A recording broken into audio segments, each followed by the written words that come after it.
মহিলা উদ্যমিতাৰ আমি ইতিমধ্যে তালিকা প্ৰকাশ কৰিছো কোন মাহত কোন সমষ্টিত আমি এই ধন আমি বিতৰণ কৰিম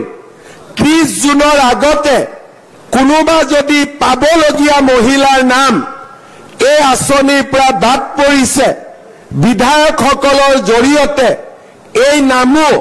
আগবঢ়াই দিবলৈ অনুৰোধ কৰিম কাৰণ আগষ্ট মাহৰ পৰা জানুৱাৰী মাহলৈ আমি নিৰন্তৰ 125টা সমষ্টিত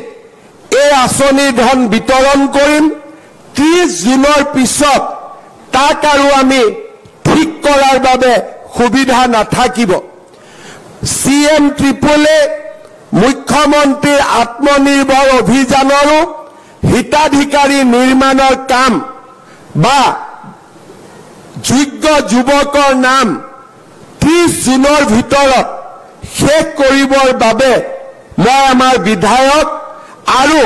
পঞ্চায়ত বা আমাৰ কাৰ্যকৰ্তাসকলক অনুৰোধ কৰিম ঠিক তেনেধৰণে আমাৰ চৰকাৰে লোৱা প্ৰত্যেকটো আঁচনি আমি যাতে জুনৰ ভিতৰত সম্পূৰ্ণভাৱে জিলা পৰ্যায়ৰ পৰা ইয়াৰ কাম শেষ কৰিব পাৰো তাৰ বাবে মই আপোনালোকৰ সহযোগিতা বিচাৰিম যাতে এই কেইটামান দিন আমি খুব সিনসিয়াৰলি সৰকাৰী আঁচনি কেইটাৰ কাম আমি সমাপ্ত কৰিব পাৰো মুখ্যমন্ত্ৰীৰ মহিলা উদ্যমিতাৰ আমি ইতিমধ্যে তালিকা প্ৰকাশ কৰিছো কোন মাহত কোন সমষ্টিত আমি এই ধন আমি বিতৰণ কৰিম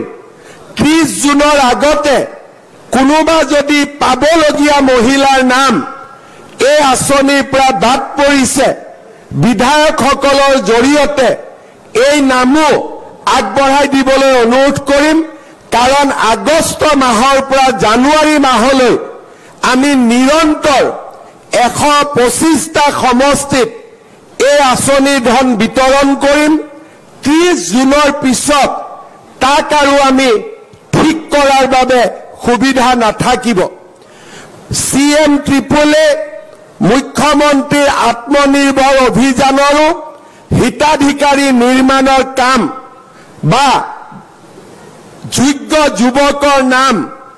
30 জুনৰ ভিতৰত শেষ কৰিবৰ বাবে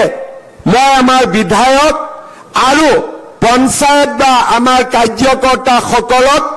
অনুৰোধ কৰিম ঠিক তেনেধৰণে আমাৰ চৰকাৰে লোৱা প্ৰত্যেকটো আঁচনি আমি যাতে জুনৰ ভিতৰত সম্পূৰ্ণভাৱে জিলা পৰ্যায়ৰ পৰা ইয়াৰ কাম শেষ কৰিব পাৰো তাৰ বাবে মই আপোনালোকৰ সহযোগিতা বিচাৰিম যাতে এই কেইটামান দিন আমি খুব সিনসিয়াৰলি সৰকাৰী আঁচনি কেইটাৰ কাম আমি সমাপ্ত কৰিব পাৰো